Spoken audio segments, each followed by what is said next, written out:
So first thing is I can't seem to share my screen. It says host is disabled. Okay, hold Participant. on 1 second. Yeah. 1 second. I think I need to change that somehow. Yeah, can you try that? Yeah. Yeah, Srini has joined and welcome Srini, Nitin. Hi, Kiran. Good morning. Hey, good morning. Thanks for having me. Hey, good morning.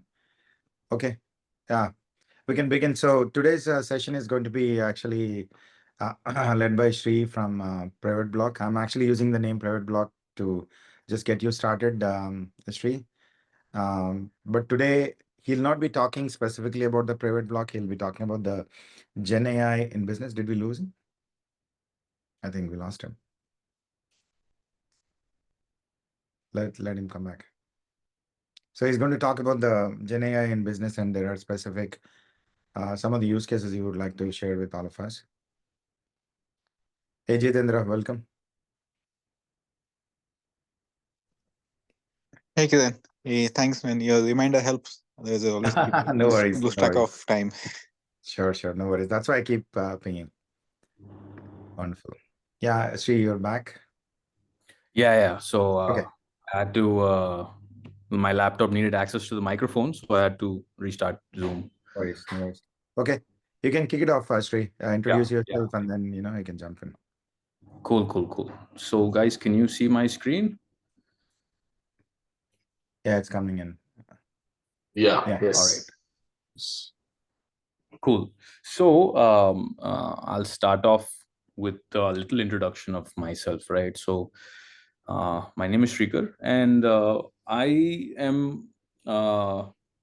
I'm what I would say is I'm someone who I know a little bit about all kinds of things, right? So I mean that reflects in my resume also. I started out by education being an automotive engineer, right? So I mean I've done my master's from Clemson University, as well, specializing in vehicle dynamics, right? So I'm more of a core discipline kind of person, right? I worked 2 years in the motorsports industry. I used to work for a NASCAR team, used to travel all over the country and test race cars for a living before I segued into IT. I was originally working for them as a simulation engineer, and so I used to work with data, and a lot of data wrangling was part of my daily process, right? So I segued into IT, and once I was in IT, right, I mean, just doing anything from automation to all the way ending up in in a Gen AI startup, right? So I've got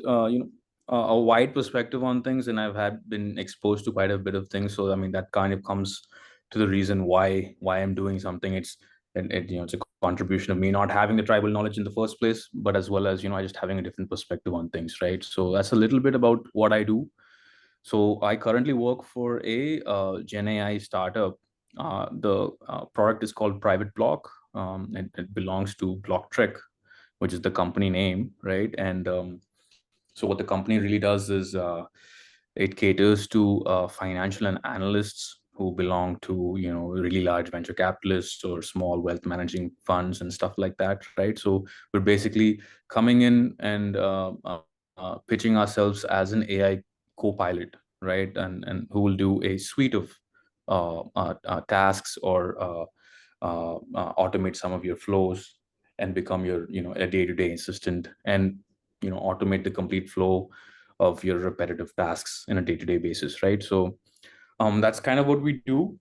uh, so what the role I play in the company is I'm actually their data engineer. So I've been sourcing a lot of the information that drives their Gen AI, as well as dabbling a bit myself in Gen AI tech as well, right? What I'm currently working on is actually an agent. I remember Krishna gave a session last week on agents, right? So I'm working on an agent myself right now. I'm about a week deep into it, so I'm also pretty fresh behind the ears regards to agents. But I do have some interesting content for you guys today. Essentially, what I want to give you guys a dose of is that I've the kind of pulse that I've gotten from Kiran is this is more of a tech forum. So I wanted to do a bit something different before I get into the technology aspect of that, and that is to kind of give you guys a business slash product perspective of Gen AI, right? And us being technologists, right? I mean, we have a fair idea of what are the ramifications and implications that Gen AI has on all of our technology workflows. But why is GenAI a massive catalyst for the reason for AI to be adopted massively? The uptake since GenAI has been introduced has been huge, right? So why is that? And what can it mean for us in the future as technologists and for business and products overall, right? So I'll get started.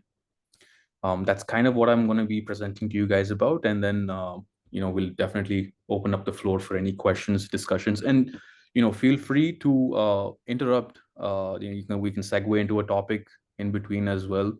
I'm totally down for that as well. Yeah. So what are we going to be talking about today is the AI adoption and the growth that it has seen and why it has seen that growth. um, what kind of business value does Gen AI actually bring to businesses and to technologists, right? What are the various use cases? um, these are all topics that have been talked about. People have I would say a fair amount of knowledge about these kind of things, but I'm going to segue into what the Gen AI product will eventually segue into and look like in its new avatar, right? So, I mean, and this whole presentation, it's going to end up uh, discussing the application agent architecture. I mean, this is something what I don't know if it's a new word, but it's something that I've coined together, right? And essentially, what that is expanding a bit on what Krishna has talked about, what agents are, and how AI architecture will look like in the future, right? So I'll get started, right? So as you can see here, right? Can you guys see my mouse? Yeah. Yeah, Yeah. yeah, we can see. So Yeah. since 2017, we've been hearing about AI. We've been hearing about terms like machine learning. We've been hearing words like deep learning, NLP, natural language processing, and things like that, right? So we've been hearing these for a while. And as you can see on this graph, right, the adoption of AI across businesses, has been kind of been in a limbo since it became somewhat mainstream, oscillating around 50-55%. But uh, when Gen AI came around, right, it skyrocketed. The adoption of AI skyrocketed. So obviously, there's something about Gen AI that has so much power of utility that AI adoption has skyrocketed. AI, it's a culmination of all of the technologies of AI, and then that's resulted in Gen AI coming out to be, right? But this is a product that's very easily utilized, and its implementation into workflows is seamless, and that's probably the reason why the adoption of AI has skyrocketed since Gen AI came out to be. So this is very important, right? So for a business, understanding Gen AI to be the factor to drive the adoption of AI helps a business to stay on the edge of technology, understanding that this is the driving catalyst for adoption of AI, right? And this is only the first stint, right?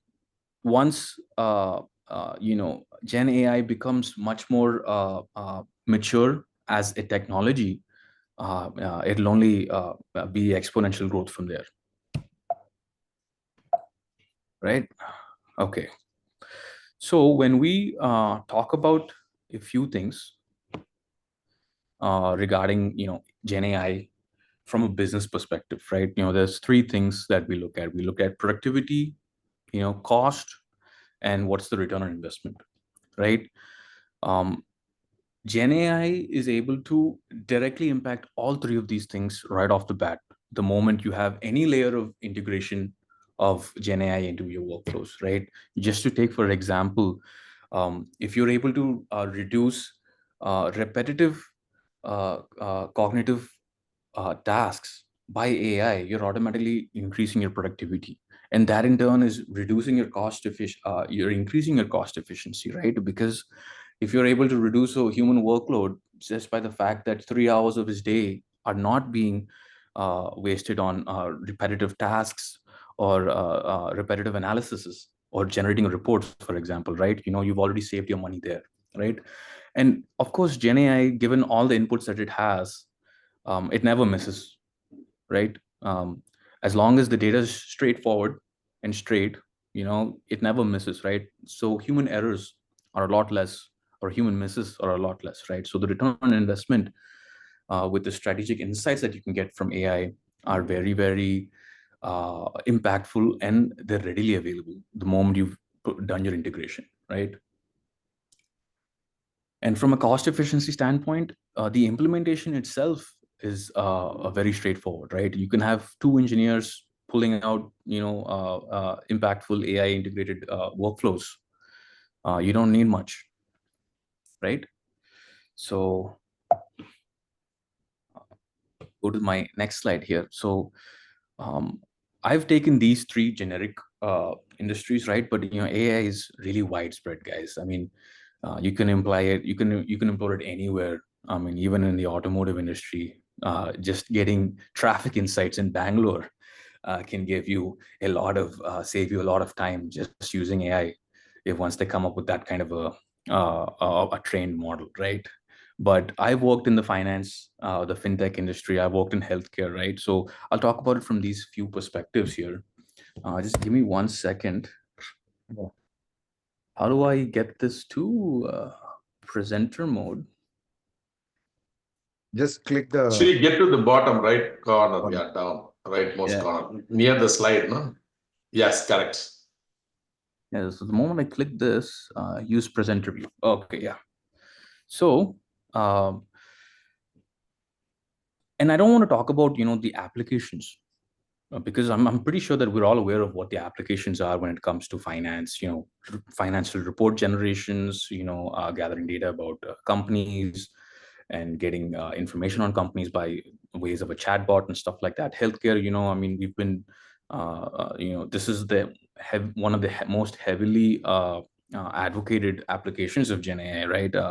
With patient diagnostics and radiology diagnostics and things like that, right? I mean, they've been throwing out numbers like 80% of the errors that a regular doctor makes, AI in general can apply and take care of that deficit, right? So from a financing standpoint, right, I mean, we have got figures like AI in financial services. It's expected to grow by 25% annually, reaching up to 26 billion by 2025. So that's huge. That's big numbers, right?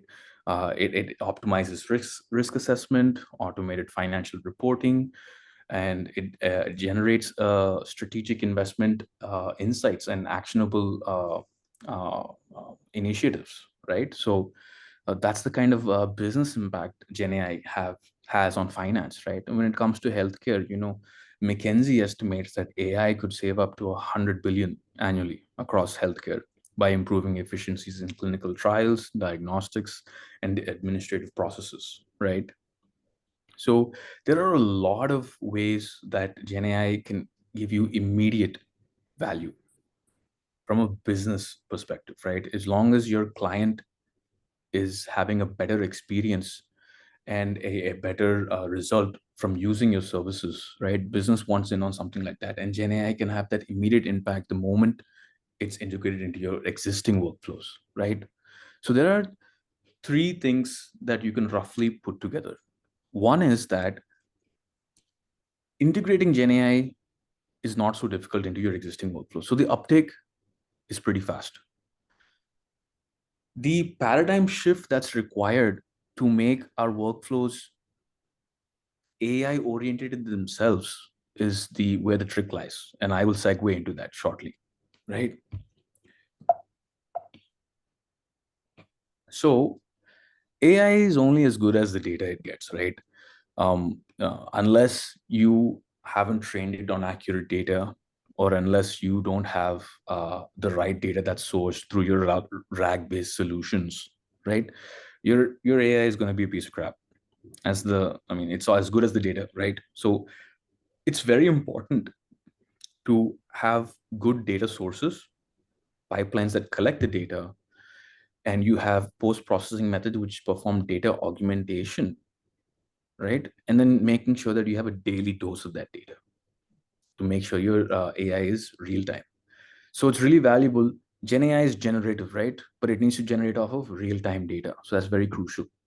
And data augmentation, right? So if it's a RAG based solution, your data augmentation has to be really good, whether that's you're adding tags, you're adding tags on each individual chunks, whether you're ingesting data that's from different modalities like reports, how you structure that data, how you chunk that data, right? So there's a lot of effort that goes into that, and this is what I primarily do at my work, right? So when I give you guys a technical presentation, there will be aspects of that presentation that will be revolving around the data that goes into driving Gen AI's generative responses, right? So I just wanted to shed some light on this topic. So there are two main technologies that Gen AI uses. One is, of course, the LLMs, right? Without them, there's nothing, right? And then the data that drives these LLMs, which I'll call multimodal processing, right? At a very high level, these are the two processes that you need to have an MVP product when it comes to Gen AI. So you need multiprocessing, basically having the ability to support text, images, and structured data ingestion of all of these things that enable AI to get a variety of inputs so that it's able to generate insights from any source of data, right? And there could be table parsing, interpreting images, and all of that stuff as well. You also need to have a really good prompt. So there are different stages. You can have multiple stages of prompts as well whenever you have an LLM powered Gen AI product, right? So if you have a chatbot as one of your services, how you interpret that question, what are the different stages that you take the prompt to, how does each stage of those prompts drive your backend workflows, to whether that be going to a RAG workflow, or you have some pre-canned data that you feed in based on the kind of questions that you have, or even modifying the prompt, pre-staging the prompt to a certain extent that just makes your retrievals that much more better, right? And making sure that they're fine-tuned for those specific industries that you're catering to, right? So these are the two main components that I see when it comes to having a Gen AI MVP. So I told you this was going to be about products, right? Gen AI products in general. So what do we really? Can you share only the slide? Actually, all the content is half only. You can see on the screen. Oh, is it? Yeah, I mean, it's showing only the half, like, the notes, everything is visible kind of thing. Okay. Take out the presenter view. So I think, No. I think present notes hidden automatically, it will be bigger, I think. Okay.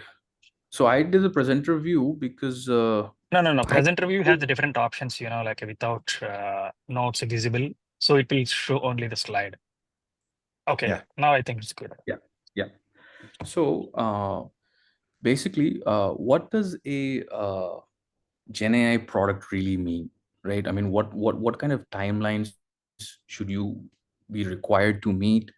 What kind of goals that you should meet within those timelines to really say that you've got an impactful MVP, that you found a product market fit for your Gen AI product, and taking it further and getting it productionized, investing the money for that kind of a level of a design development, right? So what kind of check marks can you really think about? So I'll break them up into three things, right? Short term, long term, and end vision, right? So in the short term, right, 6 to 12 months, you need to basically have an MVP, right? You need to take industry specific models. You need to leverage the kind of modules that are open source out there, construct your MVP, get your product market fit, validate it at the very least, right? Whether that be in the private equity space, legal tech, or healthcare, any of the industries that you're kind of targeting, right? In the longer term, your product needs to have the ability to integrate into the core enterprise systems.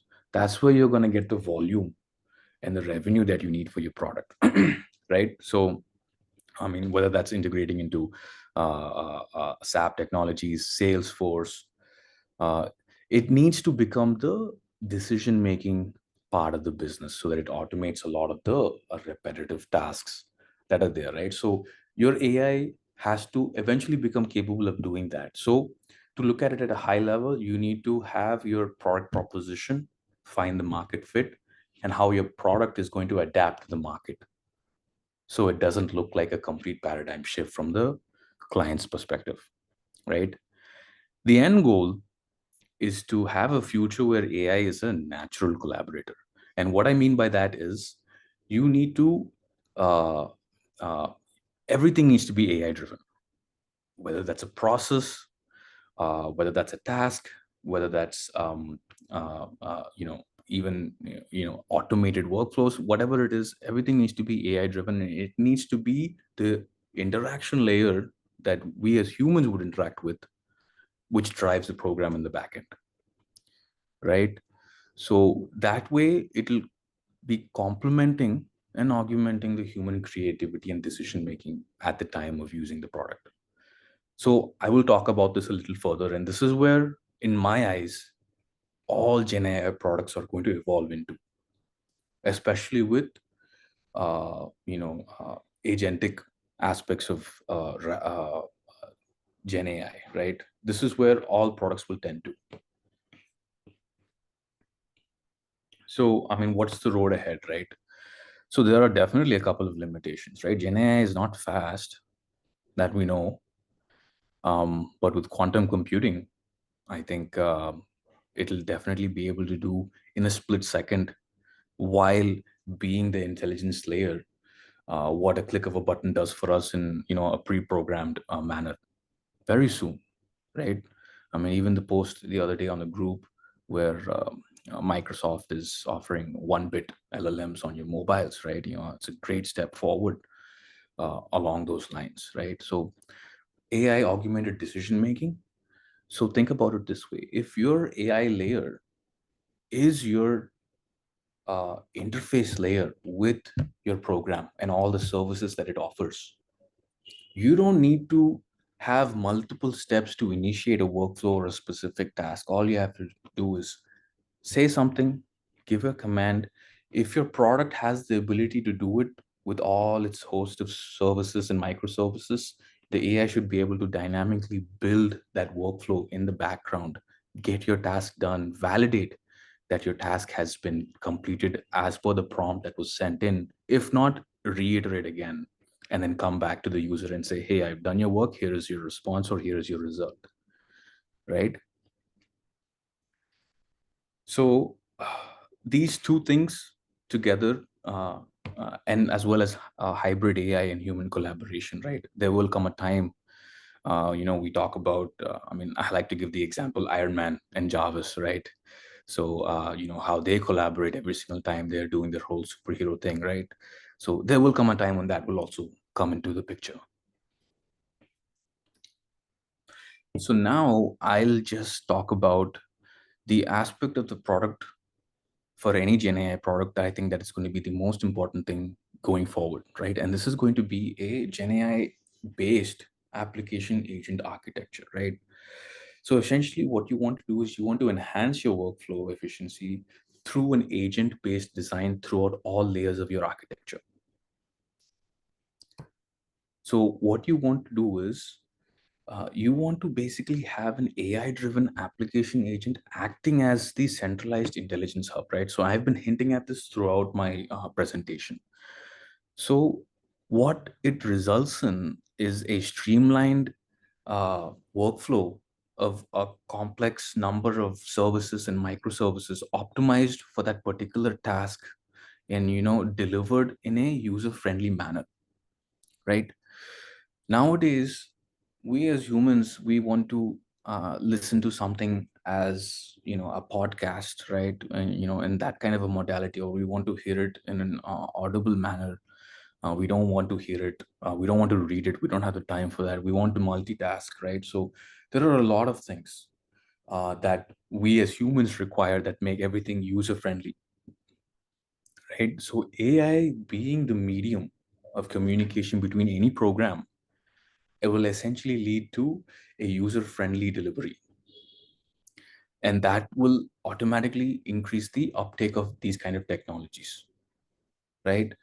And the moment you have an AI-driven architecture, you've got higher level of modularity, scalability, and dynamic responsiveness and learning capabilities, right? Now, why do you have these things?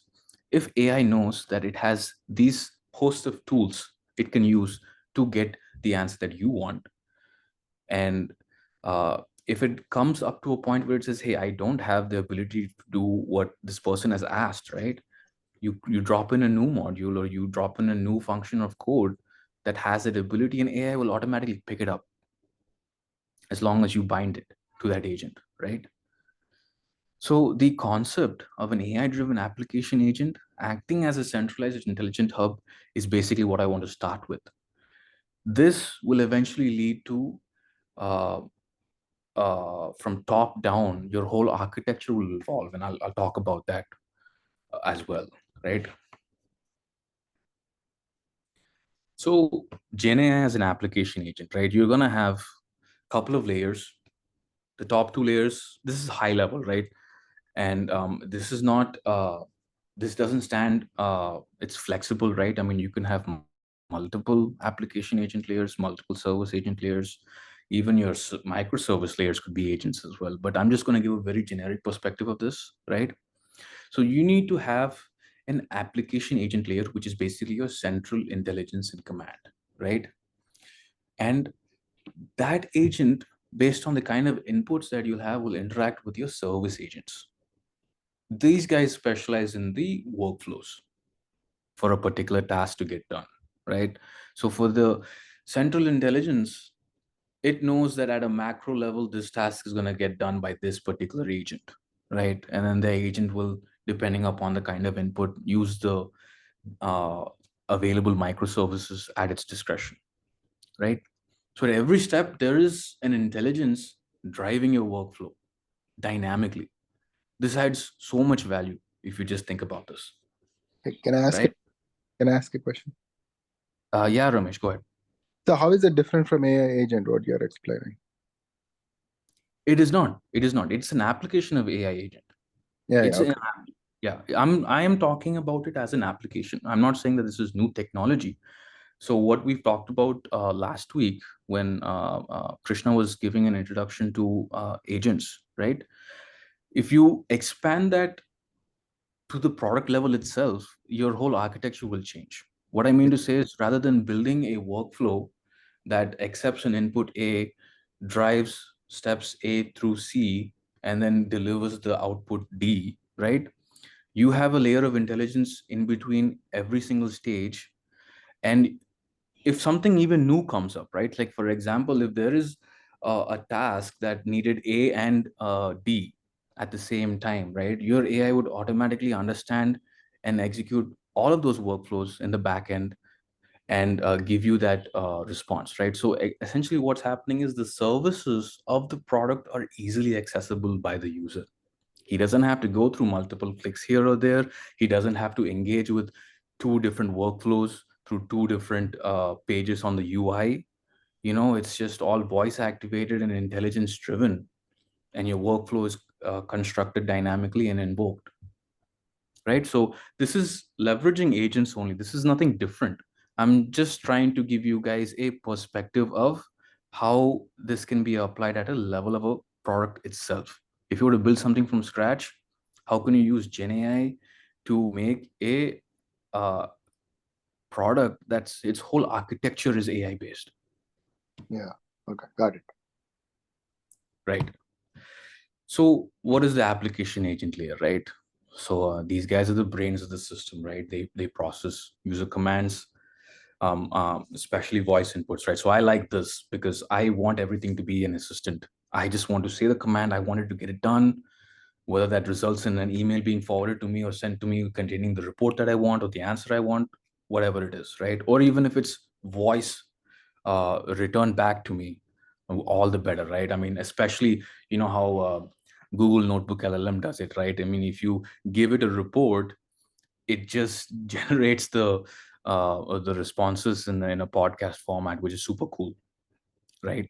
So that itself is like an agent itself at the AI architectural level from that perspective, right? So whatever this application agent layer does, it interprets the request, identifies the necessary workflows to invoke, and then it initiates the interaction with the specific service agents. Right from there, these service agent layers, they're the intermediate layer, right? So they're managing the workflows. They receive the command from the intelligence layer, right? And they are basically task specific agents, right? Whether, for example, I've got transaction agent, report generating agent, customer support agent, right? So each agent is specialized in handling a distinct workflow. And then each service agent communicates with the main application agent to receive the tasks, coordinates with the relevant microservices for the task fulfillment, and it goes through the loop, right? And of course, your microservices layer is where your actual low-level code resides. So you're building, whether that be your data retrieval, formatting, distribution, or any discrete tasks that you need in a functional layer of code, right? So if you think about these three layers that I've been talking about, right, they culminate as an application agent itself. So what we have been talking about an agent so far, we've been talking about an agent from a perspective that, hey, this guy will do your work, right? I mean, what are we talking about right now? We're talking about agentic RAG. Words like agentic RAG. Essentially, what is agentic RAG? It's basically you have a certain microservice or a certain service that it's a RAG, essentially, like, for example, your web-based searching, right? You can integrate a web-based search results, filter it out, get your content, send it back into your context window to generate web-enhanced answers, right? So that itself is an agent. That's a certain type of RAG agent, right? So if you evolve that concept and you scale it vertically to a point where every single aspect is an agent itself, now you have AI driven architecture. So you're talking about a high level application agent handling all of the requests, telling the individual service agents to, hey, I need this task done, having it sent back to the application agent, taking a look at it. Is it right? Do I need to do something more? Is this not the right format that the user was asking for? Do I need to invoke another service agent for this to get this specific task done? But all of that is basically being managed by a centralized intelligence. So think about your workflow being completely inside out. Up till now, what have we been doing? We have been integrating AI into the existing workflows. The paradigm shift here is basically AI being the hub where your microservices and services are being integrated into. Right. So this is the kind of concept I kind of wanted to bring to this platform and project it from a product aspect, right? Because so my 2 years working in an AI startup, as and when something new has come up, we have been trying to incorporate it. For a lot of time, you play like a catch-up game, right? And then once you hook onto something, a potential philosophy of thought, you try to look at the flip side, right? Some on the side that not a lot of people are looking into, and this is an agent application is something that everyone needs to start thinking about when you build a Gen AI product going forward. And I thought that was important enough to bring to everybody's attention on this forum, right? So I'll give you an application of how this would work, right? And this is like a real use case kind of a thing. So if you've got an virtual house tour kind of a scenario, right? There's so many NRIs out there really looking to invest in India. in apartments, real estate, and things like that, right? And a lot of these guys who are these real estate companies, they have a lot of overhead in hiring third-party sales agents, uh, constructing a dedicated lobby to host all the people who are coming to take a look at all their modular homes, right? And then there's so much overhead involved here. I mean, here in Hyderabad, in Prestige City, they're feeding us food here at the lobby before they actually take us in to show us the model homes, right? So there's so much overhead, and at the same time, you've got all of these accessible buyers who don't have access to the actual house itself and to be able to view it. And we already have some sort of virtual tours where we're able to see the house in a 3D render, and we're able to get a feel for what the living space will look like. Right now, how do you enhance this further? Imagine a scenario where you have a virtual sales agent in the house on your virtual tour, right? And this guy is essentially your uh, layer of interaction with the virtual tour. You could tell him, show me the master bedroom, right? And he'll basically, uh, being the central intelligence, right? He'll invoke the rendering service and say, render me the 3D render of the master bedroom, right? He'll invoke the pricing, sorry, not pricing, but maybe the scale or measurements, dimensions of the room. He'll probably invoke a service for that and bring that up, right? So all of these will become dynamically visible to a user who's basically taking a virtual tour. And the interaction that you would have with the virtual tour agent will be nearly as good as having an interaction with a human, because there's a layer of intelligence given the tools at its disposal to give you the answer that you require at that point of time, right? So an interesting aspect of this is, give me the tour in the night, give me it based on lighting, or give it to me in sunlight. So there are n number of things. I actually have a bunch of notes written on how you could apply a virtual agent application to a virtual tour guide giving you a 3D tour of the apartment, right?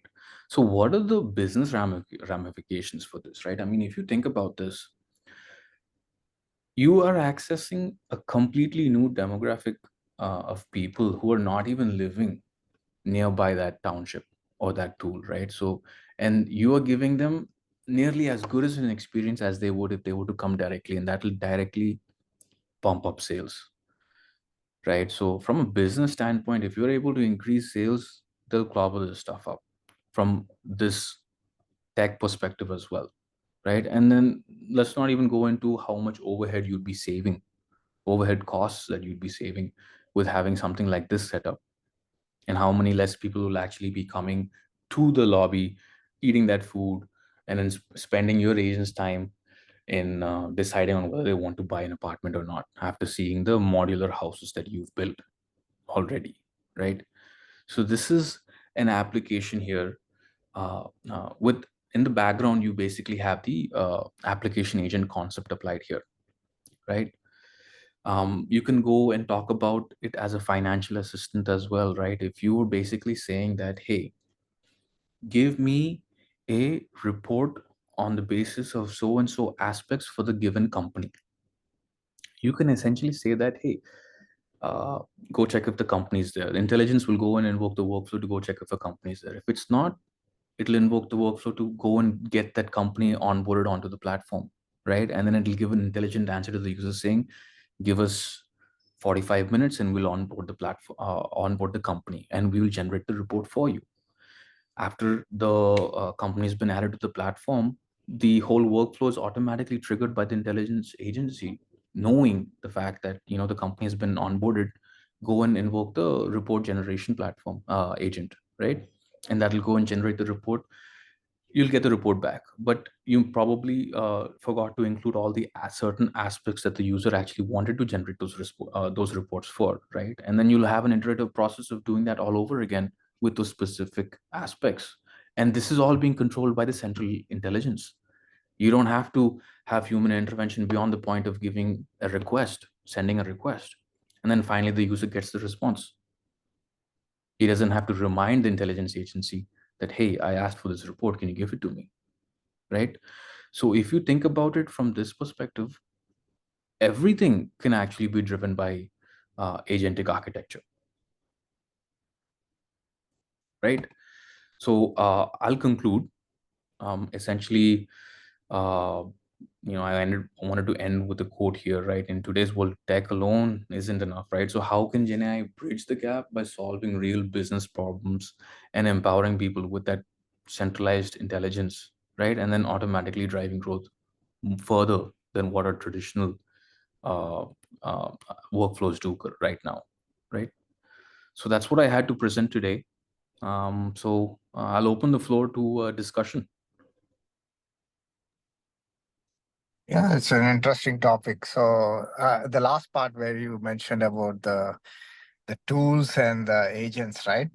So that is a big ecosystem right now. So that's one part I was working on with some startup, just building a concepts around it, how we can loosely couple anyone creating agents and then binding the tools. But yeah, I think that brings up a lot of use cases, especially there'll be a lot of different people who actually has technical expertise writing tools. For example, as I said, 3D creation of rendering engines, because those things are more deterministic with actual programs than generative. Compare if you think of a rendering engine itself, right?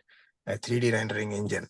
There are a lot of solved problems with the rendering engines. There's no point in actually rendering in the generative mode, but a generative can actually define a lot of clues what has to be rendered, right? So mixing of these two will bring in much more clear defined and high definition videos, as well as the renderings and everything like that. So the tools does make a lot of value to the agents, and does give a good opportunities for existing tech people to continue with their work, and none of these will be taken over by the AI as such, I feel. Yeah, absolutely. Yeah, AI can never replace those units of work for sure. So, Sri, I'll go next. Will you hear me? Yeah, I can hear you, Guna. Yeah, thanks for the wonderful question, right? In the diagram that you had, you had the service agent, and then on top of that, you had the application agent, right? I think in the forum, Kiran, someone asked about automation for service now and all that stuff. If you remember, I forgot that person's name. That's precisely what we did. With the same thing what he explained. So when the user calls in, right, the conversational AI will pick the thread of what they're looking for. And then, as he said, it scans through the data points.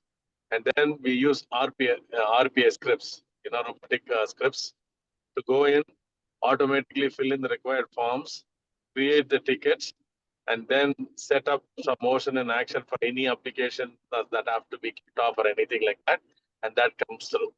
So the key word here is when he said, right, if we can automate any cognitive repetitive task, the two words there, cognitive and repetitive, that's very important, right? Which essentially means any monotonous task that is being involving manual need, which doesn't need much of an intelligence, it can be automated this way.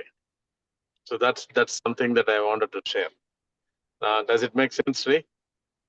Yeah, Guna, definitely. With when it comes to interacting with customers, there's a lot of stuff that you can apply from an agentic standpoint. Yeah, exactly. And Krishna, this also tees up to the discussion during the AI agents that you had, right? If you go back to the good old talking about mainframe days, but even now, you have your automated processes, right, that run through the batch in the night or anything like that, right? There are dependencies, there are regulatory processes also that happen. Sometimes, there is an intermediary manual check that people do for the outcome and output that comes. All of that can be automated in this form, like this, and it can produce that. And I don't know how many of you have used a Copilot. Microsoft has extensively and beautifully built it. I'll give you an example of what I'm talking. You take a Gartner report, a PDF report. Let's assume that it's got 25 to 50 pages. You just run a Copilot on it. It'll give you the gist of what is there in the report in a very couple of slides.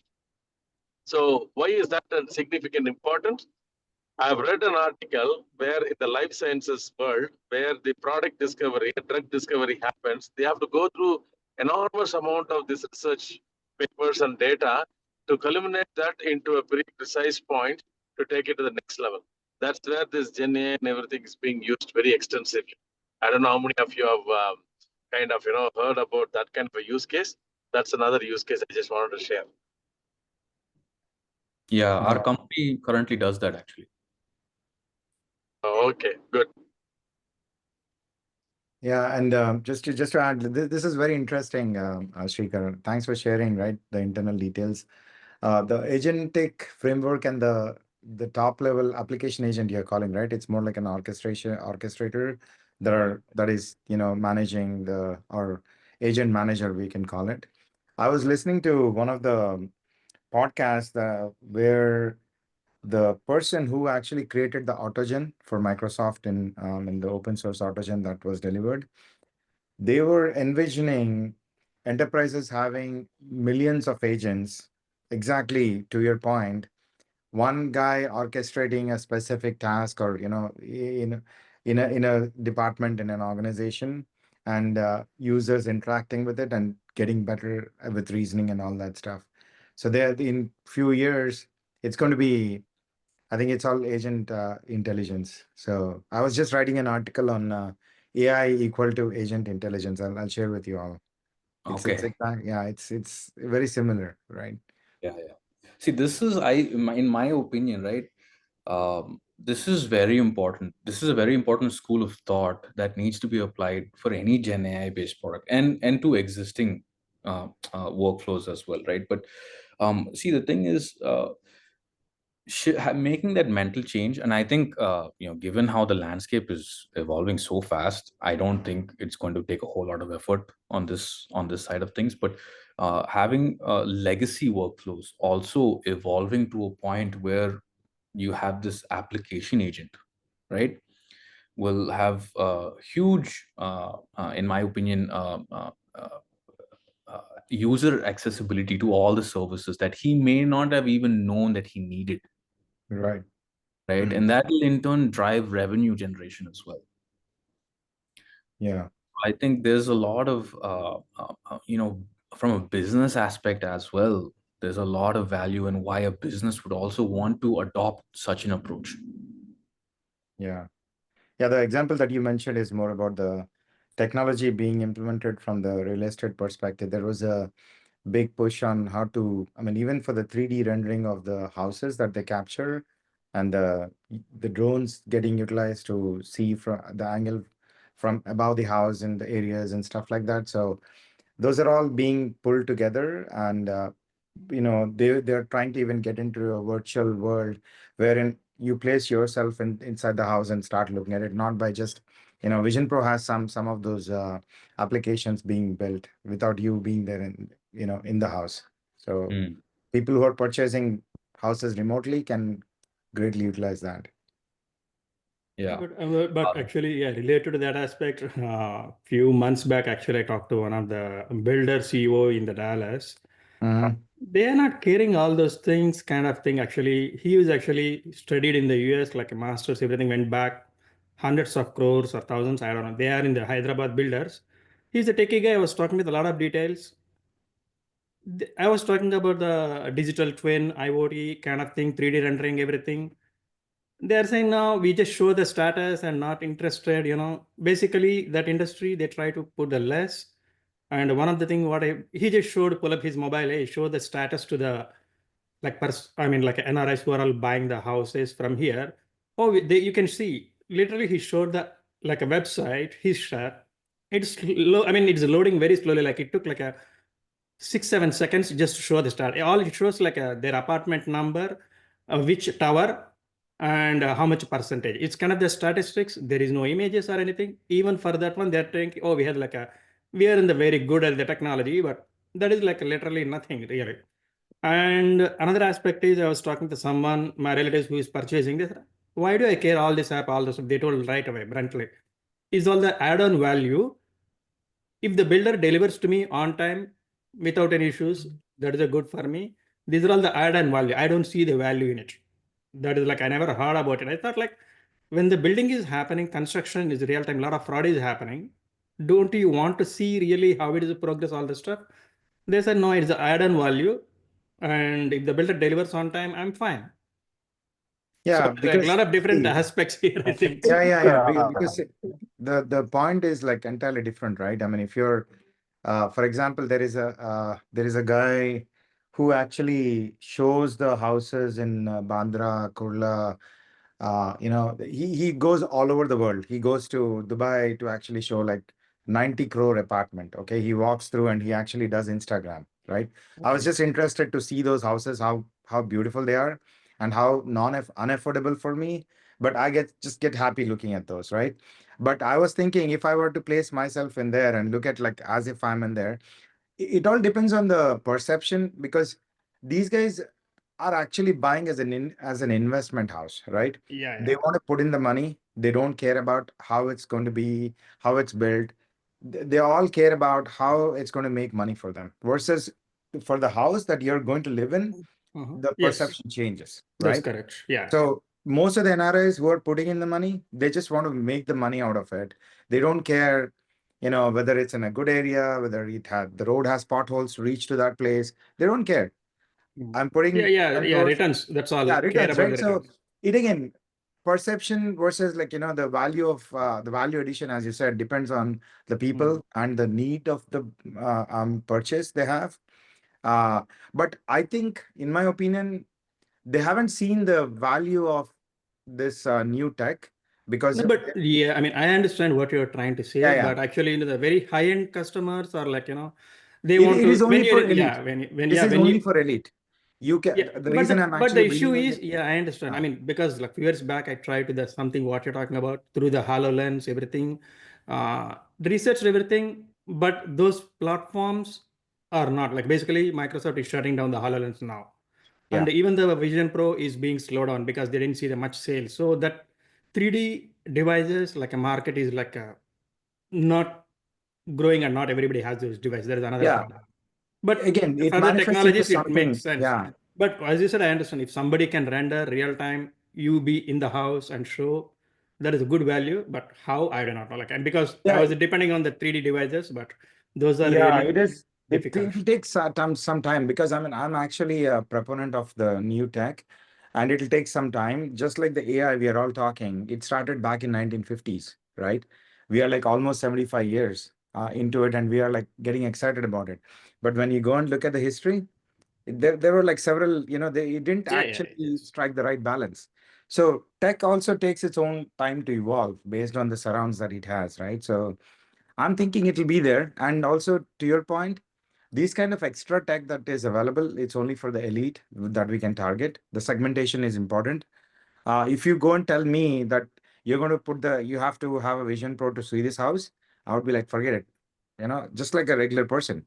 But if you tell a guy who has like 90 crore implementation on a house, he would want to see that because he's like shelling in a lot of money there, right? Yeah, of course. I mean, there should be something like different. Builders need to supply the Vision Pro for them to see that kind of thing. That's a different thing. Yeah, I understand. There's also difference, right? If individual has to buy such a costly device, HoloLens is like 7,000, 10,000. So forget about that. And Vision Pro is little better at least, but still 4,000, which is still high, right? They're coming with a shorter version, smaller and cheaper version. But no, there I are mean, no. End user doesn't need to buy. If somebody who is selling, they can invest that one. They can invest. Like in the major cities, they can have the devices and send to the customer, their home or whatever. They can try it out. When you're spending the crores or the millions, it is not. It's nothing actually. That's why the Personally, disruption. I think that all of the tech that we're talking about right now will eventually become everyday affordable to the everyday guy also. And when that does happen, these will See, right now, because we don't have something like that, we talk about it from a standpoint of it would be a nice to have, even if it comes in the form of the virtual tour that I could have had if I had that particular technology, right? But the moment it becomes every day, why should it not be something that they would do as part of their due diligence, right? Yeah. If it's tech that's easily accessible, I think anyone would do that. Mhm. Which Yeah, this it takes tech some will. time though. On Yeah. the same lines of a question, right? I mean, we're talking about the business here, business ideas, right? So, I mean, there's a perception, Srikar, I mean, that not everything, I mean, Gen AI is ready. I mean, it's not like production ready, right? A lot of the apps that people are developing or venturing on, like there are a lot of small startups have come up. So how? I mean, there's also a concept of snake oil. We are talking lately, AI snake oil and all that stuff, right? What is your perspective, and like, how do you think are the organizations really doing what they are supposed to do? It's a good question. I think that if you're on the organization side, right, Mm-hmm. you definitely need to pitch what you may not have ready. Okay. And uh, you have to be smart about it, right? See, if it is something that you think you can easily attain in 3 months' time when delivery comes around, you definitely need to pitch it. If you're not pitching it, you're not doing your organization a justice, in my opinion. um, Now, this obviously leads down the path of can you deliver or not, right? So I think it's heavily dependent on the nature of the organization, right? Yeah, you need to have a good look at the track record of the organization and the people there. And even if it's something that's ambitious, but if you've got the soft skill called faith, right, I think definitely you should be able to pitch for it, even if your company or your product doesn't have that functionality now. If you're trying to aim for something that is beyond the scope and the cusp of the tech in entirety and the way it exists right now, I think you're shooting yourself in the foot, right? You're going to set yourself up for failure. But that's why, as an organization, someone who's pitching, someone maybe even in sales, needs to have at least foundationally some really good understanding of where the technology is at right now and what it can do and what it cannot do, right? And thread the line between those two things.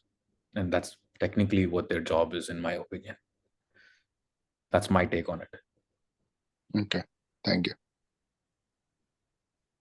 Because my understanding is like last week I was trying to think of some idea, and I was thinking about how it's more about PII information and all that stuff, right? So giving it a foundational models, right? It's not effective. So how are organizations like all the startups are really doing? I mean, they're coming up with some SaaS products, really doing their part. So that is where this question came from. I think I don't think all the companies are doing that. Mm-hmm. Um, uh, I think most companies have an inkling of that ability, Yeah. and that's why the talk is out there that hey, we can do this, we can do it, we're already doing it, kind of a talk, right? But uh, every company will be able to do so. A company that's able to do it all has its own limitation, right? I mean, uh, even the Gen AI models that we use right now, the models themselves aren't production ready, like real production load ready, right? So if someone is saying, hey man, I can handle 1,000 clients with a Gen AI powered product, we're gonna get there very soon, um, where it's manageable, right? The load versus the cost it takes to take on that load, we will get there uh, to that balance. But if they're saying it right now, especially with a product that's not had any level of productionifying done to it, that's a lie. That's an outright lie. So you have to face reality at one point, right? So when I say in 6 months' time, you need to have a MVP and a product fit. I mean, a product that will cater to maybe 2 clients at a time, but it works, Yeah. whatever it is, right? And then comes the ton of money that you're going to need to pour into it to make it scale. And a lot of that money is going to go into sustaining that scale. Yeah. So, those are the things that you need to think about when you're talking about it from a money perspective, or from, can I cater to what I say I can, right? So those are the kind of things. But are most of the products that are in the market by these startups capable of doing that? I don't think so. I doubt it. I doubt it. So anything in the path of the user right now is still in the limbo right now because of the scalability of the generative AI. But anything that's not in the path of the user interaction, but something that's done in the background, let's say receipt processing or comparing invoices with some discrepancies and things like that, those products are flying good nowadays because that does not have to depend on the latency a lot currently. Yeah. Yeah, that's my opinion. Yeah, you have a batch. You can have batch prompts being executed, batch generative requests being executed, which are much cheaper also, as long as they work in the a background, and the latency is not an issue. You can still render those services, but they just may not be real time. Guna, you have your hand up. Yeah. So you finish the school of thought. I just wanted to piggyback on what Ramesh said, right? See, I think, yes, it is in the nascent stages, agreed. The severity, what I'm sensing is that, there is not much of regulation on the generative AI outputs. That's becoming a problem. There is something called bias that is still a kind of getting into the situation right now, but we have to wait for the overall implications. People are worried, while the technocrats have admired the beauty of its responses, whereas the people have been regulatory things have been becoming a very sort of concern. Let me put it that way, right? Yes, Ramesh said PI, right? It's just not about PI information alone. There's so many other data that comes in. I'll give you a very simple example of what I'm talking here, right? My personal experience. Today morning, I was playing with Copilot and ChatGPT. Okay, I gave some data, I asked it to do something, and it did something. There were provisions for me to delete. I deleted all of that data. I thought it's done. After 30 minutes, I go back with another question. It is still historically getting the data of what it spoke to me, even though I cleared the memory and everything. So what does it mean? If that's why even in ChatGPT they say, please do not put any personal or sensitive information, because that becomes very, very dangerous. Because the objectivity of what I'm trying to talk is that data, if it gets exposed, then you are liable for cyber crimes and all other things that will fall in place. So the crux of what I'm trying to say is, while technology is great, it is still not matured enough and adaptable enough unless we bring in regulation. That's what I'm trying to call out. Right. Thanks. But Shrikar, I mean, this is more pointed question to you. Like, so you said you're working for some GenAI company or something, right, as a data engineer. So what are some of the day-to-day challenges? I mean, building a GenAI some foundational model is not easy, right? So how are you guys, what is your journey, your startup journey there? I'll answer that question. Nitin has his hand up. Let me just we'll get to Nitin, and then I'll definitely answer that question, Ramesh. Super. Sorry. Hi. For an enterprise level, I want to answer the question to enterprise level adoption, right? So the data is definitely should be within the enterprise. I mean, there should be some controls and access controls where we don't send the data, but only the needed information needs to get out of the company. Otherwise, as Guna mentioned, that is a serious risk, because they only look at the. I mean, if you look at all the GenAI models, right? So they only look at what data needs to come as a next word. So what are they saving within their weights and biases? What are they doing internally? Even the companies like OpenAI is not sure of at this point, because these are huge models at 150, 175 billion tokens. What all is being saved in that? is something they are still researching, and there's a lot of research going on. So any data that is going outside the company needs to be very carefully looked at before using GenAI. That is one point I would like to make. And the second one is regarding my Ramesh, in the construction side of the 3D models usage. Um, I think that there are already a few companies which are doing pretty well in that space. Matterport is one of them. I wouldn't say we will use completely for buying a house as per se, but if it comes to people who are moving here and there, they want to see these houses, how they look, give a look and feel of that. That would definitely help in that space where there is a short-term rental or a long-term rental kind of thing. And Matterport is one of them, which is doing pretty well in that space. Just these 2 points. Yeah, thanks. But on this, does anyone have? I know we keep talking about this. Like, anyone has? Are you guys aware of any framework or any library that kind of? I mean, before sending it to the foundational models, right? Masking it, or it has its own governance. It takes care of it. Do you guys know anything like that? Just to start with. No, there isn't anything, I try to Ramesh, in the find market. something. No. I try to find something. Sorry, Guna. I try to No. find any. Sorry. Good. No, that precisely is what a lot of people are working between data governance, data privacy, and this thing. So it's still not. I don't think anybody has come out yet. I think that's in the very nascent stages. There are people who are working. Datadog. Have you heard about Datadog? Yes. Yeah. Data IQ. No. Data IQ. So these are all people in that space.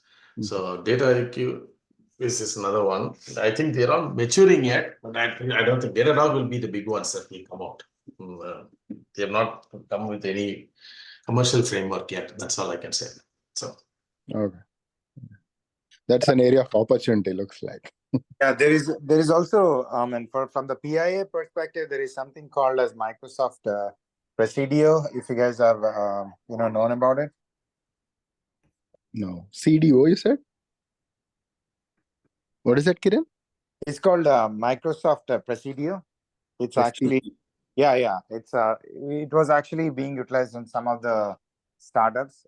What it does is it'll actually, I think our city also was trying to look at that, Ramesh, as far as I know. What it does is it strips off the PII information before sending it to the foundation models, right? You can actually utilize that. But again, how far it is customizable for your own stuff is a question. Okay. Guys, so I need to go. It's 10:40 for me. I haven't had dinner yet, but let me answer Ramesh's question before I do leave. Ramesh, for at least in my experience, right? The kind of challenges that we face, I'll tell you the biggest challenge. The biggest challenge is actually getting the client to, I would say we have a good product market fit.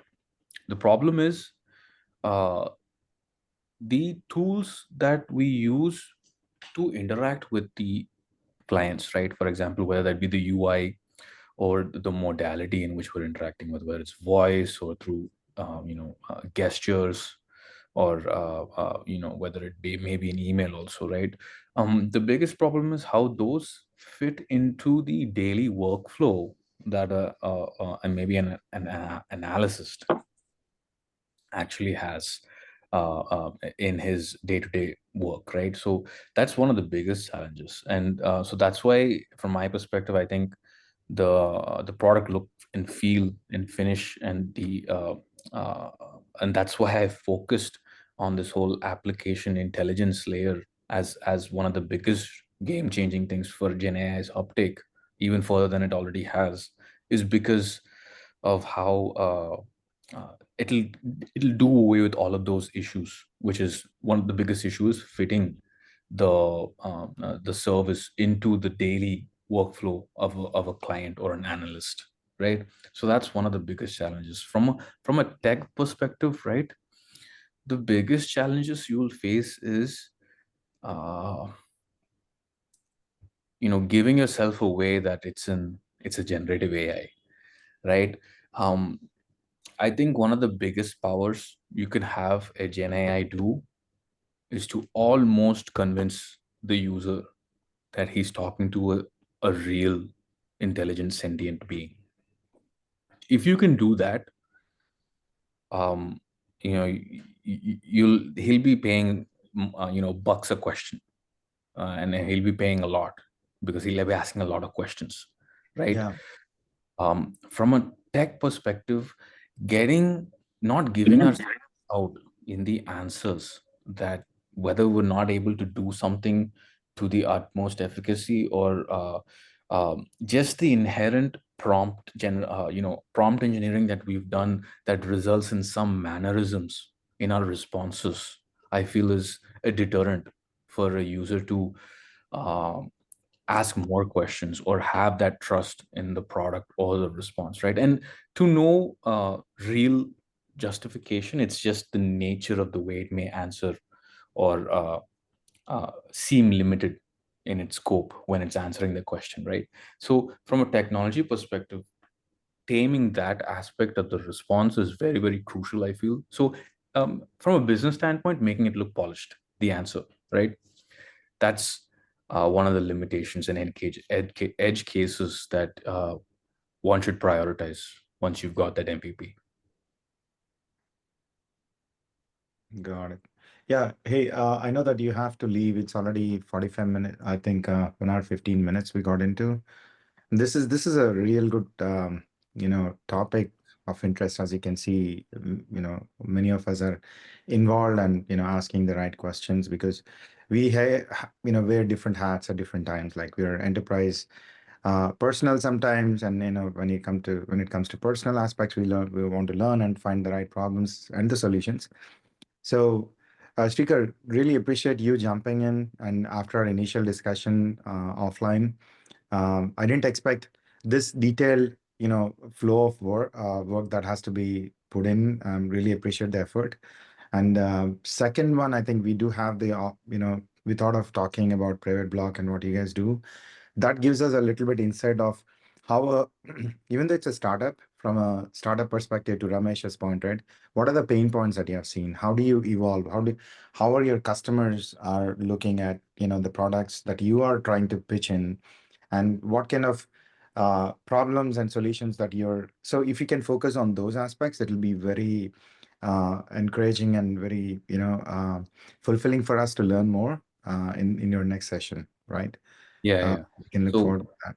I'll see what I can do Okay. without I giving away mean, too much of the information. exactly, depending on Yeah. how much you can share publicly, only that part. But as you can see, our team is actually, our community is growing slowly, but again, at the same time, they bring in a lot of, prior experience from IT field and trying to adapt, or the current landscape of AI to fit into those needs. So there's like a lot of road ahead, I would say. Yeah. I look forward to knowing all of you, and what you do in your day-to-day Yep. tech career or business, right? So I look forward to that, and I'll definitely be joining in on a lot more of these and interacting with you guys. Yep. Certainly. Thank you. I think, do you guys have any other questions across the board? I don't want to cut it off, but I just want to be cognizant about the time. Yeah. I mean, sticker can drop, but lately I've been reading this book called AI Snake Oil. Different. Okay. Thanks, Thank you, Srikar. Srikar. Yeah, Yeah. thank you. Thank you, Thanks. Sachin. You can drop. Yeah. Thanks, Srikar. Yeah. I just encourage everyone to buy it, read it, whatever. But it gives a very different perspective. Yeah, I have that in my list to read, but there are too many right now to read I'll through. give mine. Kiran, don't buy. I'll give mine. Oh, you already have it. That's good. Oh yeah, I'm already reading it. I mean, it's Actually, a very lengthy book. Trust Oh, me, okay. very lengthy book. actually, one of the point which I think his name is Srikar, am I correct? Yeah. Yeah. So he mentioned something tough with the thing, adapting their workflow. Actually, I kind of resonate. The reason is a few years back, I was helping one of the startup Dallas in the construction industry. The companies want to use the product, but they're asking the features which fit into their daily workflow. They do not want to change the way they're doing their business or how do they work. They're ready to take the work, but they're expecting, hey, our guys are putting the documents in the Windows share folder automatically. I want you to integrate automatically and accept. So we do not want to change the workflow kind of thing. So I get it, because when we try to implement the solution or sell to the companies, that is one of the things definitely everybody needs to think about it. Are you trying to change the whole lot of workflow? People are a lot of resistance to change, at least from the non-IT side. And a lot of times the users, who is non-technology guys, they do not want to change the way how they do it. They feel it is a forcing them. So the customer experience and those things, what they do daily, day-to-day life, should not change a lot. Yeah, That way it can be slowly, gradually introduce the things. Yeah, I think just put ourselves in their shoes, right? Like, Yeah. I mean, we all love technology. I think we all have these interesting ideas, but I don't think I'll buy a house without looking at it. Trust me, I would. I know, exactly the I point. will not even I look at know. some online That's why I never pictures and invested in buy. India. I go there and see the surroundings, everything. Even for investment, really, do I need to spend this much money? I like, okay, no. They're convinced, oh, sorry, it's like crores, you will make. I said, I don't care. I mean, we all can talk about it. I mean, it's nice to have all those things, but I don't think we have evolved so much. Even Amazon, even during the COVID, right? I mean, that's the first time I think we all started ordering groceries and everything. I don't think, I mean, in day to day, I don't think people will just jump in and start, absorbing all these latest technologies. Yeah, again, I think the next generation would try to do all this buying stuff even without looking. Oh yeah. Next generation is more adaptive. Actually, they're even ready to sit behind the wheels, the full FSD or whatever. I do not want to. So there I can see the generational difference, how they want to try, chat with the AI, whatever it may be. We do not want to, but they're ready to adapt. yeah, and the problem is, I mean, to that point, right? The next generation. Recently, one of the guys, 13-year-old, I shared that article. If you guys have seen it or not, I'm not sure. He actually got so involved with Character.ai, one of the AI characters. The company is called Character AI. So he committed suicide because he couldn't actually, I think, take it forward or something. He was mentally broken down, so he committed suicide, and it wasn't actually a very good evolution as we see, right? Because people are so getting connected, and these characters are not judging anything what these guys do. In one way, it is good, but on the other side, people are like, oh, I cannot live without this person, because no human being cannot be completely unjudgmental, right? These guys are like giving the whole world in front of them and saying that this is the reality. I mean, I just generally get onto the other side where the potential downsides of AI, but again, you have to manage it somehow.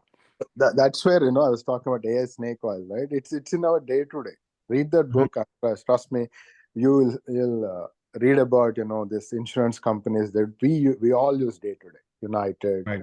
or State Farm, not State Farm, Allstate. I think Allstate. I mean, some airlines. I mean, pretty much you will see almost all the examples in our day to day life. So I mean that scares.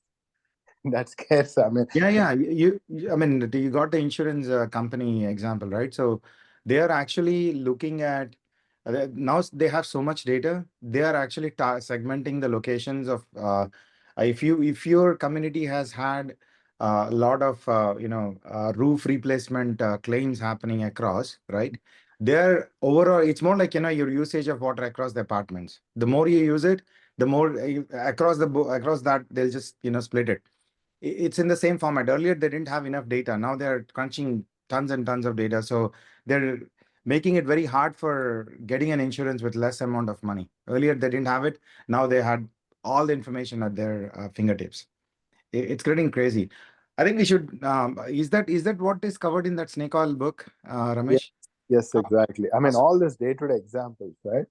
Like I think tons of examples what they're talking about. Okay. Wow. I was reading this book called I started at least there's this guy called Vin Vasishta, Data to Profit. So he's like more about he's very pragmatic, I would call. Like he calls every single little detail in that book on how an enterprise can actually make more of the AI, and what are the pitfalls, like, all the hype, as Shrikar was mentioning to your question, Ramesh, right? It's not, we are all in a hype cycle right now. Agents, everybody's talking about agents, but really show something that's really in front of the customers. We haven't changed the traditional way of handling our stuff yet, right? Honestly, every generation is following some cult or some hype cycle model, right? I mean, if you see in the past, people used to, for King's time of the era, right? People used to follow some people, gods, and a lot of superstitious and things like that. Now, a lot of things will come in. So every generation, I think there is a change of acceptance of what that is. And yeah, I mean, sometimes there'll be resistance, like the border between the older generation and the new generation. Yeah. And whether the technology is acceptable or not, Hey, it's all the perception of already what there. the generation is. It's already there. My nieces, my cousins, they all use Insta. I don't use Insta. They stare at me. So Yeah. And that We are old. that is why I think most of the product companies keep for every product some end of life, so that the people has to or must have to go to the new products. Yeah. Yeah. Yeah. That's exactly what Zuckerberg actually caught up on, right? If you look at Meta, very good point. I think Srini, you were talking about it, right? He didn't have WhatsApp. He knew how people can actually latch onto that, and then the Instagram. Now he has gotten onto the AI. Now you look at AI going to the open source and making it so widely available. All the stuff that he had garnered, the negative press that he had garnered, had gone away. Now everybody looks at him as like he's the god for next open source, god for AI. I was like, wow, changing the perception. Is even his hairstyle, his way of dressing, everything was very meticulously monitored, coached for him to change the public perception on him. Read up on it. If you were to see the transformation of him, you look at his hair. His hair is dyed now. His hair is like all not like very cleanly done. It's more about what do you call that? It's more like rings, and he has a t-shirt with a, what do you call that, chain. He never wore all those kind of things. There's a lot of transformation that has been done. I mean, Yeah, image I, change makeover actually for the Yeah, yeah, after yeah. 2 years. my Even opinion, right? My opinion here, everything is staged. Everything. Everything. yeah. I Everything. mean, just Yes, I agree. And Kiran, can I bring one more small point? I Yeah, think, sure. see, we are all thinking of creating AI to make the life of everyone better. Not everyone, only the richer or the highly educated and class people. But we have very good percentage of a common people who are even struggling to meet their means every day. So how we can improvise their life? If that thought of process or AI something helps to make the cost of living easy for them, that would be a great thought, I think, actually. Because I mean, I just want to say on the lighter side, but this is the reality of the world. We are only Yeah, making the richer people more rich, that's all. That's a good point. Yeah. that's right. But one point, I mean, I don't know whether you guys have actually followed through what Andhra CM Chandrababu Naidu is doing. Actually, he has started a project that is called Skill Segmentation Project or something. One of my my classmates who is in the group, he brought up that point, and he actually met with Lokesh, and they were trying to see uh, tools to identify how big the segmentation is, like, low level skills versus high level skills, and how to bring these skill levels that are not available for people at the lower rung be made available. That's a real good project that they're working on. There are many companies, specifically in Andhra, I know. Other places, I don't know. But since it came to my attention, I can speak to it. There's an effort, but how fast it actually gets manifested into something that makes sense for to the segment of people you mentioned, we don't know yet. We need to still see. Yeah, at least some people, if they start thinking that direction, definitely some evolution or some changes will come to the life of a common man. Yeah. Talk to. So Yeah, go ahead. no, yeah. So on that topic, right? Kiran, I don't know how many of you listened. If you listen to Chandrababu Naidu's interview with Rajib Sarfasite before the election, he speaks about what is called the skill censuses rather than caste censuses. Skill census. Yes, that's exactly the word. Skill census. So what is he trying to do? Let me explain the thought process, right? It's beautifully carved out strategy. What is he trying to say is that he wants to do a skill census to understand the population where they are from their current state. And then he wants to provide skill training. So he equips them with that knowledge. And then he's got a beautiful concept now in saying, I will give you 5 lakh or 10 lakh interest free for some period of time. Okay. But the objectivity is there is like this EB5 program for green card. You are supposed to start some kind of employment opportunity. You have to start some business or do something with what you're getting trained. And once you kind of get through that period, then you pay back that money. And the objective of what you are trying to say is that government can't afford to provide jobs for everybody. So what is he trying to do is he's getting to the root cause of it and saying, I want to identify those skills that are needed in thriving in today's modern world. And government will take the liberty to equip people with those skills, give them that initial capital investment, and then start generating employment through that self. That's the model. And the beauty that I also read that through the WhatsApp, Kiran, what you said, your friend Murli, I think somebody posted, right? He was in Vizag or something, right? So the good thing is they are intending to do in this 5-year period itself. That's the beauty, right? So there's a lot of opportunities. I even heard from my friends who are there, they are looking for people who can help them in that skill training and all of that. So I don't know how far it's going to go, but that's a good thought. That's what it is. Skill census is what they are trying to do. It is called Identify the skill population I and didn't bridge recall the that gap name. of skill. Exactly. Yes. Exactly. You know the reason he got arrested because of that skill matrix only, basically skill level of the people. No, that skill development scheme actually. See, the politics aside, right? Yeah. My take on him was at least he's actually looking forward to make the changes that is better. No politician is like non-corrupt. I would say they'd have to take some pathways that are not ethical or whatever. But how much percentage of that is what we need to look at, right? At least he had set up a pathway for Hyderabad here. I mean, the only thing that he didn't do it is like he didn't actually what do you call segregate the responsibilities just like we do here. Austin has the administrative capital. Dallas is the commercial capital. They didn't call capitals per se. So these guys had the vision, but the presentation was completely lost. And he had focused only on Hyderabad earlier. Now I hope he focuses on more than one. So again, coming to the point, like, yeah, he might have done something. I don't know. Like, I don't know the internal details, but I'll appreciate the fact that at least he's thinking, or somebody in his team is actually bringing these ideas, and they were literally looking at capturing the data on how to go door to door. One of my other friends was actually working on a WhatsApp implementation of the same to fetch the data quicker. Yes, that's like a huge project that they're working on. We were It's a planning to big present. project. Yeah. Yeah, it is a huge project. They were going door to door, not in a census, but not about who you are, but what you know. Exactly. That's the basic difference. Yeah. But I mean, actually, yeah, keeping. yeah, go ahead. Say, go ahead, Ram. Go ahead, Ram. One or two things I read in the few months back. Some manufacturers or like, in India, so a couple of states, they're complaining. They're giving the jobs to the people, but they're not doing because they're getting the money from the government. So really, they are not interested to train and do actually the job in the factory.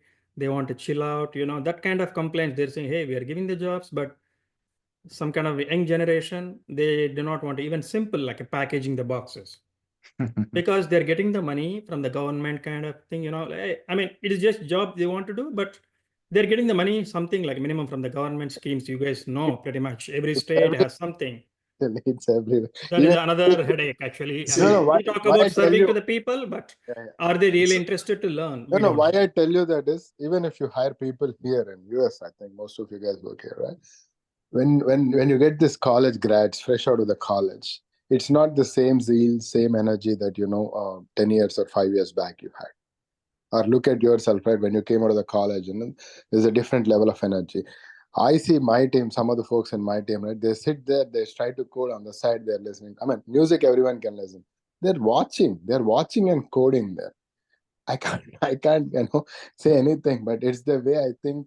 And even if I go back and tell, hey, you need to spend some time outside of your work to learn something different. It's been 2 years, they don't even move a needle. They wanted, I mean, it's the change of people. I think the social media has a big influence on that. Yes, that is correct. But in the corporate, are you allowed to watch like YouTube in the browser and work everything? I don't know. I mean, a No, lot no, of not companies, they corporate, prevent it. on their phones and phones, No, right? they're Oh, actually, I see. yeah, I see. they sit down, they are in a lean back position. The call is going on, and they'll have the phone on their on the left hand, and they'll keep swiping. I've seen many people, Ramesh. I can relate. I mean, yeah, that is not professional. I understand clearly. Okay. It's the nature of the people. I think that's what I see lately. Once upon a time, I used to not even open phone. Morning, once I go, I used to put upside down, done. Lately, I think we all are got into that habit of checking phone multiple times. So I think it's the nature of the world, and I think we just have to. I don't think we can move away from it, but I think we just have to get aligned and move along with it. Yeah. You cannot change 100% of the people. Just like the AI being accurate only to 80%, 90%. If you increase the accuracy levels to have those people change, slowly the volume gets changed after that. I don't think right off the bat you cannot expect even more than 10%. Yeah. Recently, Kiran, sorry Yeah. to cut you. Recently, I have seen one of the training centers who will be helping us to give the stock prices that are going to rise up next day. And they say they claim to be around 89% accurate. Oh, really? Wow. Yeah, Okay. I wondered actually. But first thing is we have to pay 10,000 or 8,000 for them. There you go. There you go. That is where they're making money. Otherwise, they would have invested in the stocks. Anyway, later you cannot ask if the stock comes down or up. I mean, they exploit your need, man. It's more like banks coming up and saying like, I'll give you 24% interest on the money that you put in. It's more like that. It's a scam. Everybody knows that. I mean, it's simple, right? I mean, end of the day, all it matters is what is the model that you're using. Yeah. If it's trying to tweak along in its path and making sure the accuracy rate, right? 50-60% is the highest I've heard about. But if someone is talking about 80-89, wow, he would have tweaked big time. Yeah. Really, I mean, I don't know. Is it 80-89? Did they have like somebody really coming up and posting They that? said they have developed the matured model. So that's where they are claiming. Yeah. They cannot beat that. No model can beat the market, man. I'm telling you. Yeah, that's emotions of a market. Yeah, it's emotions, man. They're no people are Srini, if I have to say very colloquially, good old days when the chit fund companies guys were doing, they did exactly what you're trying to say, right? A guy will come, you say put 100 rupees, you can take as much you want. I've experienced when I was young. I mean, I didn't get into it. Guy comes, says, okay, you pay $100, I'll give you a product worth 1,000 rupees. Everybody put the money and he will give. He'll come every week. He will do it for 6-8 weeks. Ninth week, he'll abscond with all the money. Yeah. Okay. Yes. Yeah. Because that time you are using your brain. Now you are going to use artificial intelligence, which is giving reports or information. So your mind automatically gets acquainted with the thought of going. No, that's what I'm saying, right? It's the same thing like what the insurance companies are playing, right? It's a momentous catch of what you need, what you want, right? Yeah. People see, I'll tell you one thing, right? At least what I've learned from my personal business experience and from my management things that I've seen, right? If everybody is flocking to a particular place, stay away. That's a very simple mantra I'm telling you. If everybody is flocking to a particular place, stay away. Either you get stampede or you will get kicked out or something will happen. It's the same madness. Yeah, Guna, I'll tell you, you guys know about the gold rush, right? Yes, 1975. So when the gold rush happened, right? Yes. The people who made the money are the people who sold the shovels. Yeah, exactly. Okay.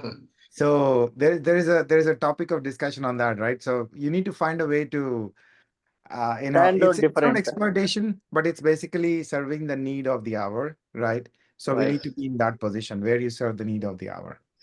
Kiran, as a matter of fact, Mr. Trump's father was also part of that rush. Do you know that, right? Exactly. Right? He moved from New York to SFO, and then he said, "Boy, I'm not making money here. I go back to my real estate," and he came back to New York. Okay. Yeah. So anyway, yeah, it's all very interesting thing. Yeah. So sorry to divert the topic, but I just thought I was putting my thought, man. That's all. No, that's fine. That's fine. Yeah, I think I hope everybody. Thanks for staying back and actually sharing your ideas and other things. I'll send out the recording, share it with others. Gunath, big thanks to you to actually get me connected with Shrikar. no, thank you. It's very interesting. Kiran, I need to talk to you. I'll call you after this call. Sure. Okay. Hey, Kiran, the links for the recordings, are you putting like everything one? I have to keep searching. Yeah. Actually, last week, this week, I need to go through. Yeah. I will actually. I moved the code to a different server where I was actually putting everything from local. There was some IP address DNS entries getting changed, so that's why I'm working with that company. I'll quickly this week I'll share all the recordings. Okay. Yeah. Okay. Anything else? So next week we are having same thing, right, Kiran? With Shrikar next week. I don't know whether Shrikar would be ready. I'm actually trying to have Vaclav come in and talk about DSPy for agentic frameworks. If not, we'll find a way. Who's I'm waiting for Funny's Azure session. I don't know when Funny is going to give that. Funny didn't talk at all. I'm like surprised. No. Funny, when are you ready, Funny? I was ready when I was ready, but then things got diverted.